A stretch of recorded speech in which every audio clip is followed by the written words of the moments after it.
তাদের দেখে ভাবনিধি পদকর্তা বলছেন,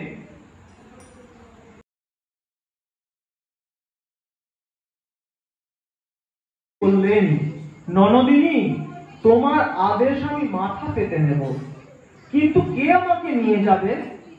কুটিরা বললেন, কেন? বলিমার সঙ্গে সকলে যাচ্ছে আর তুমি যেতে পারো না? এই কথা বলে কুটিরা চলে গেল। তখন মহানন্দে গোবিন্দ সেবার জন্য দধি, দুগ্ধ, ঘৃত, ঘোল, নবনীত ছানা ইত্যাদি নিয়ে শ্রীমতী বসরা সাজাতে লাগলেন। নব নব সাজে সজ্জিত হয়ে শ্রীমতী রাধা রানী অষ্টসখী পরিবৃত হয়ে দধির বসরা মাথায় নিয়ে শ্রীহরি শ্রীহরি বলে হরি দর্শনে চলেছেন।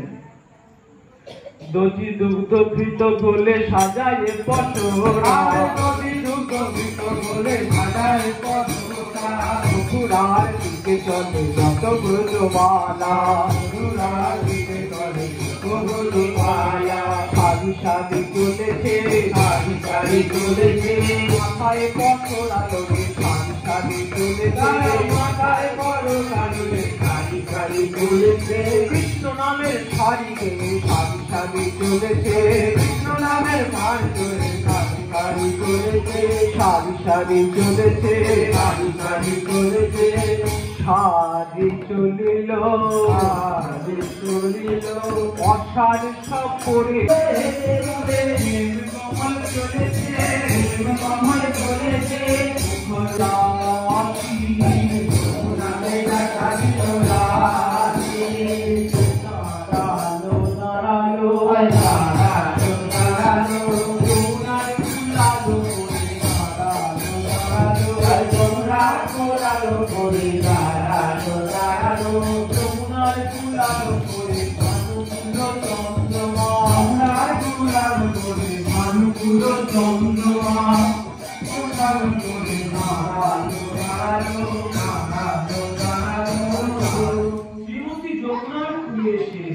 বুড়িমাকে জিজ্ঞাসা করছে, বুড়িমা, এখন কেমন করে মথুরার ঘাটে যাবো?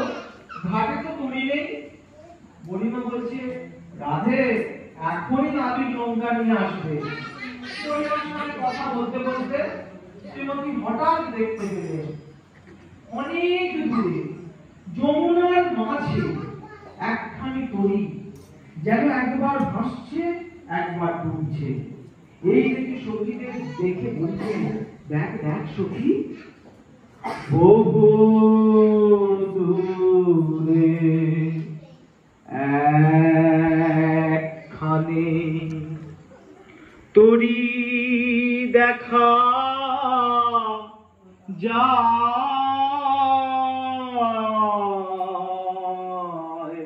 বহু দূরে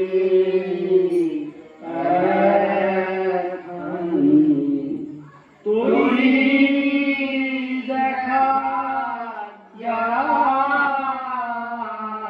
তরী একবার ডোবে একবার ভাসে মধ্য যমুনা,